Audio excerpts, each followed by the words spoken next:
इस तरह का एक बयान देना कि सोना चांदी खरीदे ही ना, तो जो हमारे व्यापार में जुड़ा हुआ जो आर्थिक आधार है, ये पक्का है कि वो ढांचा भड़बड़ा के गिर जाएगा। लेकिन सराफा व्यापार चूंकि भाव बढ़ने की वजह से अपने जीवन काल के सबसे कठिन दौर में है। देखिए, बयान बड़ा दुर्भाग्यपूर्ण है। व्यापारी पहले ही संकट से जूझ रहा था, अब और उसके सामने संकट खड़ा हो गया।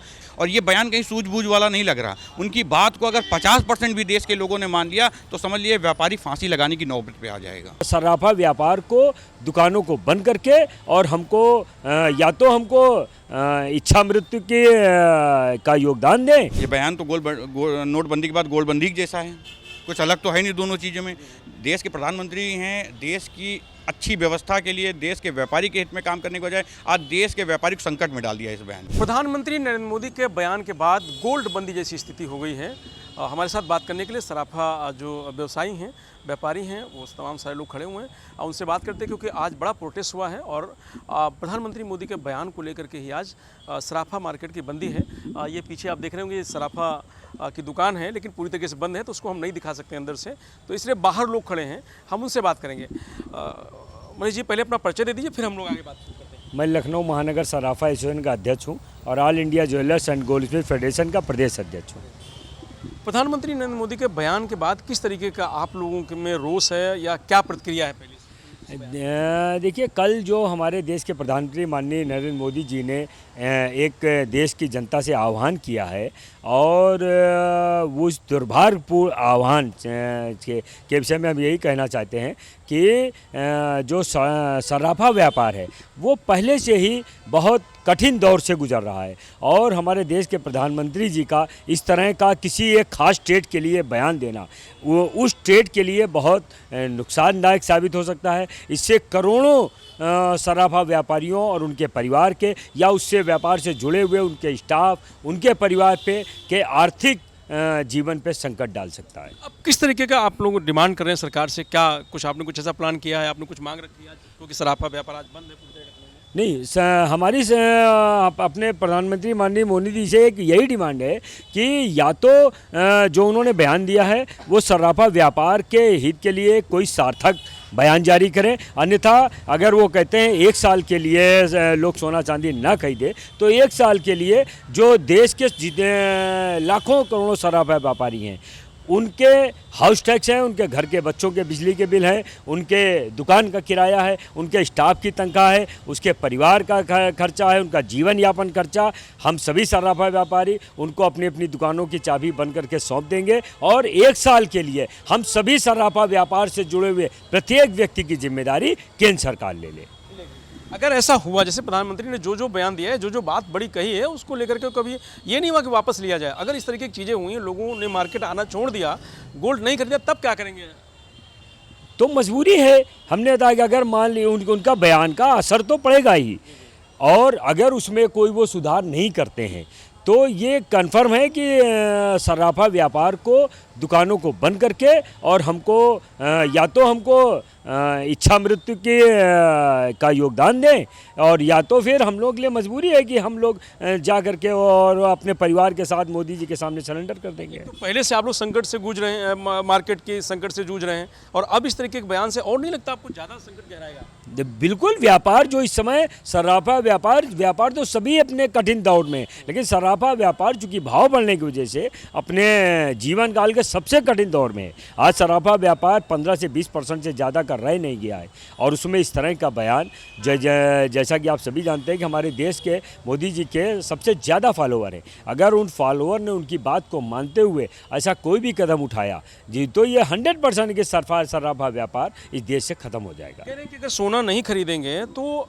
लाखों करोड़ रुपए बचेगा और वो अगर यहाँ अपने भारत देश में लगेगा तो यहाँ लोगों को नौकरी मिलेगी, विकास होगा और जो जीडीपी है उसका वो ग्रोथ में होगा। नहीं, देखिए, ये बयान अगर आप इसको इस तरह कहते हैं कि बाहर से आयात ना करें, अगर हम यहाँ का जो सोना है लोगों का, घरों का, उसको रिसाइकलिंग करें, इस तरह का कोई करते हैं तो वो सोना देश का देश में रहेगा, तो उससे हमारे देश की अर्थव्यवस्था पे बढ़ावा होगा, कोई नुकसान नहीं होगा। लेकिन इस तरह का एक बयान देना कि सोना चांदी खरीदे ही ना, तो जो हमारे व्यापार में जुड़ा हुआ जो आर्थिक आधार है ये पक्का है कि वो ढांचा भड़बड़ा के गिर जाएगा। कैसे देखते हैं प्रधानमंत्री मोदी के बयान को? देखिए, बयान बड़ा दुर्भाग्यपूर्ण है। व्यापारी पहले ही संकट से जूझ रहा था, अब और उसके सामने संकट खड़ा हो गया। व्यापारी के साथ साथ आम जनमानस को भी ये दिक्कतें आती हैं। जो हमारे यहाँ 4 एम्प्लॉई हैं, हमारे यहाँ नौकरी कर रहा है, अगर हम व्यापार ही नहीं कर पाएंगे तो उसे तनख्वाह कहाँ से देंगे, वो अपने परिवार का भरण पोषण कैसे करेगा, तो बड़ा संकट हो जाएगा देश के लिए। तो ये बयान बड़ा दुर्भाग्यपूर्ण है देश के लिए। बड़ी हम कह सकते हैं कि कठिनाई और आएगी अगर इस तरीके की चीज़ें अगर लागू हो गई तो। देखिए, लागू तो समझ लीजिए इसको आप, देश के प्रधानमंत्री के तमाम चाहने वाले, तमाम फॉलोअर्स होते हैं उनके, और उनकी बात को कहीं ना कहीं मानते भी हैं लोग। देश के प्रधानमंत्री जब कोई बयान जारी करते हैं तो बहुत सूझबूझ से जारी करते हैं, और ये बयान कहीं सूझबूझ वाला नहीं लग रहा। उनकी बात को अगर 50% भी देश के लोगों ने मान लिया तो समझ लिए व्यापारी फांसी लगाने की नौबत पे आ जाएगा।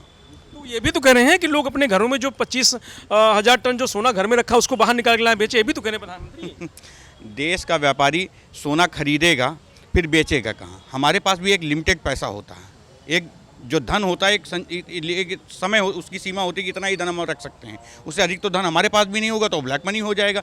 तो अगर हमारे पास कोई सोना बेचने आएगा तो हम थोड़ा ही तो खरीद पाएंगे, ऐसा तो नहीं 2, 4, 10 किलो 5 किलो एक साथ खरीद लेंगे। तो हम खरीद लेंगे तो हम उसका करेंगे भी क्या? हमारे पास भी तो धन ही खत्म हो जाएगा। सोना रख के हम क्या करेंगे? तो जो घर पे रखे वो घर पे रखा रहेगा, हमारे पास रखा तो हमारे पास भी रखा ही रहेगा। तो नुकसान तो हर तरीके से व्यापारी का है। अगर हम व्यापार नहीं करेंगे, पैसे का आय व्यय नहीं करेंगे तो फिर व्यापार में वृद्धि कैसे होगी? हम अगर कोई सामान खरीद कर लाते हैं, 10 रुपए का लाते हैं, 11 रुपए का बेचते हैं, तो उस पर 50 पैसे हम बचाते हैं, 50 पैसे सरकार के पास चला जाता है। तो अगर हम 50 पैसे का व्यापार नहीं करेंगे तो देश कैसे चलेगा, व्यापारी कैसे चलेगा, तमाम आम जानमानस जो हमसे जुड़े हुए हैं, हमारे एम्प्लॉय जुड़े, वो कैसे चलेंगे? स्थिति कम से कम स्पष्ट करनी चाहिए। मुझे लगता है कि ये बहुत देश के लिए दुर्भाग्यपूर्ण बयान है, और आज हमारे व्यापारी समाज के लिए, तमाम व्यापारियों के लिए बहुत दुर्भाग्यपूर्ण बयान है। इनको एक बयान जारी करना चाहिए और व्यापारियों की स्थिति को साफ करना चाहिए कि ये बयान किसके लिए था। अच्छा, अगर ऐसा हुआ और तो किस तरीके के संकट पैदा हो जाएंगे सराफा व्यवसाय में? ठीक है, सराफा व्यापारी के साथ साथ तमाम लोगों के साथ संकट जुड़ेंगे। ये सिर्फ सराफा व्यापारी अकेले परेशान नहीं होगा भाई, हमारे पास 4 एम्प्लॉय भी, कारीगर भी हैं, तमाम और लोग हमसे जुड़े हुए हैं, वो भी संकट में आएंगे। जब हम कुछ आय व्यय कर ही नहीं पाएंगे, जब हम कुछ व्यापार कर ही नहीं पाएंगे तो तनख्वाह कहाँ से देंगे? हम अपने बच्चों का भरण पोषण करेंगे या जो हमारे यहाँ एम्प्लॉयज़ हैं उनके बच्चों का भरण पोषण करेंगे? तो तमाम लोग संकट में आएंगे। हम अकेले संकट में नहीं आएंगे, देश की बहुत बड़ी अर्थव्यवस्था भी रुकेगी और तमाम लोग संकट में भी आ जाएंगे। कह सकते हैं कि नोटबंदी के बाद गोल्ड बंदी जैसी स्थिति हो रही है भारत में, अगर ये बयान अगर सही से लागू हुआ प्रधानमंत्री का। ये बयान तो नोटबंदी के बाद गोल्डबंदी जैसा है, कुछ अलग तो है नहीं दोनों चीज़ों में। देश के प्रधानमंत्री हैं, देश की अच्छी व्यवस्था के लिए, देश के व्यापारी के हित में काम करने के बजाय आज देश के व्यापारी को संकट में डाल दिया इस बयान ने। मानते हैं आप कि नोटबंदी के बाद गोल्ड बंदी जैसी स्थिति है? अगर ऐसा होता है तो नहीं, गोल्ड बंदी जैसी स्थिति आ सकती है अगर लोग। पेट्रोल की बात हो ही गई है कि पेट्रोल भी आपको नहीं करना है, एलपीजी गैस भी नहीं चलानी, किसान को अपने खेत में खाद भी नहीं डालनी है, तो सारी चीज़ों पे संकट आ गया ना। देखिए, व्यापारी किसी भी सरकार का सहयोग तब करेगा जब उसके पास पैसा आ रहा होगा। अगर आप उसका व्यापार बंद कर देंगे तो कैसे वो देश की सरकार के साथ खड़ा हो जाएगा और कैसे अपने देश के आर्थिक व्यवस्था में योगदान दे पाएगा? लेकिन संकट सिर्फ व्यापारियों को, आम जनमानस को, सरकार को नहीं हो रहा है। अब सरकार तो बहुत मजबूत है, सरकार तो कहीं से कमज़ोर आपको नहीं लग रही है, तो सरकार का धर्म है कि अपने देश की जनता को भी मजबूत करे। मानते हैं भाई साहब, सरकार कहीं से कमज़ोर नहीं हो तो व्यापारी, आम जनमानस कमज़ोर हो रहा है लगातार। कमजोरी तो हमारे पास आएगी। सरकार को जो करना था उन्होंने कर लिया, उन्होंने बयान जारी कर दिया। अब सरकार को हम लोगों ने वोट दिया, हम रीढ़ की हड्डी हैं, हम टैक्स पेयर हैं, हम देश की सरकारों में सहयोग करते हैं तब देश की सरकारें चलती हैं। अब रीढ़ की हड्डी तोड़कर सरकार भी कैसे मजबूत होगी तो सरकार जाने। लेकिन ये सच्चाई है कि आज सरकार के एक बयान से तमाम लोग संकट में आने वाले हैं। दुकानें कब तक बंद रखेंगे आप लोग? अब माननीय अध्यक्ष जी का जो फैसला होगा। अध्यक्ष जी, दुकानें कब तक बंद रखेंगे? अभी तो 1 दिन की सांकेतिक बंदी थी, अब बाकी 2-3 दिन में आगे विचार करके सभी एसोसिएशन से बात करके पूरे देश स्तर पर जो भी आंदोलन चलाया जाएगा वो आपको बता दिया जाएगा। तो ये लखनऊ के सराफे व्यवसायी हैं जिनसे हमारी बात हो रही थी। कहना है कि लाखों लोग इससे प्रभावित होंगे, 50 लाख से ज़्यादा जो बड़े कारोबारी हैं गोल्ड के वो हैं, वो प्रभावित होंगे। उनके साथ लाखों लोग ऐसे हैं जो कारोबार में जुड़े हुए हैं, जो कारीगर हैं, लेबर हैं, एम्प्लॉय हैं, वो प्रभावित होंगे। कहा जा रहा है कि सरकार की निगाह जो देश के घरों में 25 लाख टन सोना रखा हुआ है उस पे है, और सरकार का कहना है कि वो सोना बाहर निकले, बिके, उसका पैसा है और फिर उस पैसे से गोल्ड बॉन्ड खरीदा जाए। इस तरीके का प्लान है सरकार का। लेकिन ऐसे में जो गोल्ड व्यवसायी हैं उनके लिए एक और मुसीबत खड़ी हो गई है, और ये कह रहे हैं कि नोटबंदी के बाद गोल्ड बंदी जैसी स्थिति बन रही है, और जो सराफा व्यवसायी हैं उनके लिए एक बड़ी मुसीबत है परिवार चलाने की और व्यवसाय चलाने की। मैं रंजीत यादव, लोकमत हिंदी, लखनऊ।